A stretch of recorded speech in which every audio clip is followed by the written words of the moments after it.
আজকে আমি কাটোয়া ডাঁটার চচ্চড়ি বানাবো।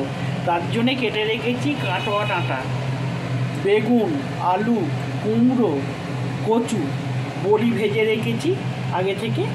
হ্যাঁ, এবার কড়াতে পেঁয়াজটা তুলে দিই, একটু পেঁয়াজও কেটে রেখেছি। এবার ফোড়ন দিচ্ছি। ফোড়ন হচ্ছে 5 ফোড়ন আর জিরে, গোটা জিরে,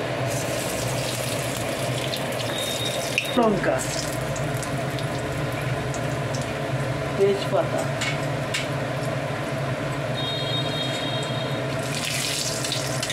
পেঁয়াজটা দিয়ে দিলাম,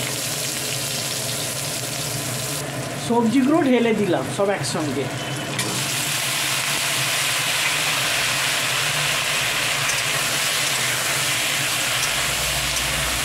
শাকগুলো তুলে দিলাম।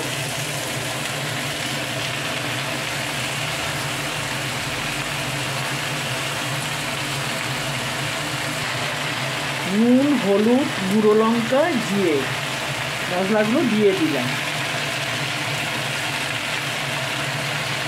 আমি বেটে রেখেছি কাঁচা লঙ্কা আর সর্ষে।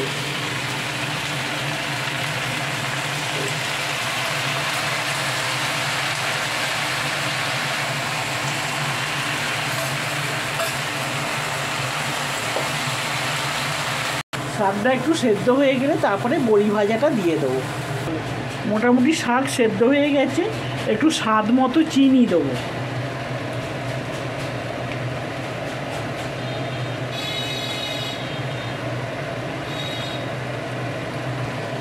বড়িগুলো দিয়ে দিও।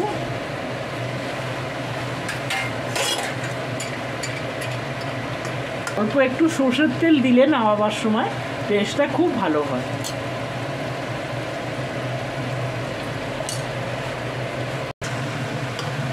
দেখো আমার কাটোয়া ডাঁটার চচ্চড়ি হয়ে গেছে, এটা এবার নামাবো।